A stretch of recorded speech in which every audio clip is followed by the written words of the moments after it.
आशा की किरण। ભગવાનના ભક્તો આ લોકમાં આવ્યા બધા જ કાર્યો કરવા પડે, પણ ભૂલતા નહીં. કાર્ય હજારો પ્રકારના કરજો, પણ આત્મશ્રેયનું અનુસંધાન રાખીને કરશો.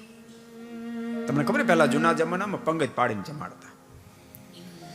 હવે તો બુફે થઈ ગયું, પણ પંગજ પાડીને જમાડતા ને તો પહેલા હારથિયાને જમાડી દે, અને પછી કદાચ 2 કલાક પીરસવું પડે એને કોઈ પ્રોબ્લેમ થાય નહીં. શું કામ? પોતે ધરાયેલો હોય.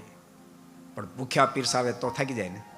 એમ ભગવાનના ભક્તો યાદ રાખશો, તમે કોઈ પણ ફિલ્ડમાં હશો, તમારા આત્માનું શ્રેય થયું તમે જો નહીં કરતા હો ને,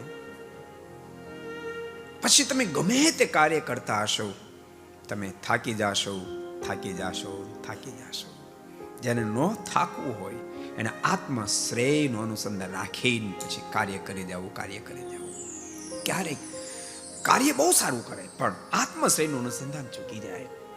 ભગવાનના ભક્તો, ગૌશાળા ચલાવો તો બહુ સરસ કાર્ય છે, પણ ગૌશાળા ચલાવતા ચલાવતા જો તમે વચ્ચે વચ્ચે પીવાની આદત પાડી દો, તમે થાકી જશો, તમે થાકી જશો.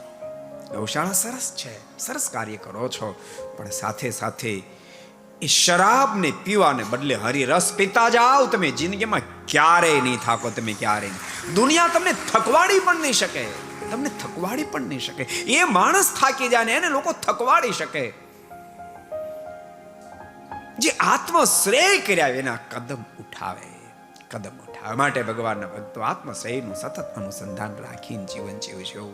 आपको पसंद आया हो तो लाइक करें और शेयर करना मत, बेल आइकॉन पर क्लिक करना मत भूलिए लेटेस्ट वीडियो सबसे पहले पाने के लिए.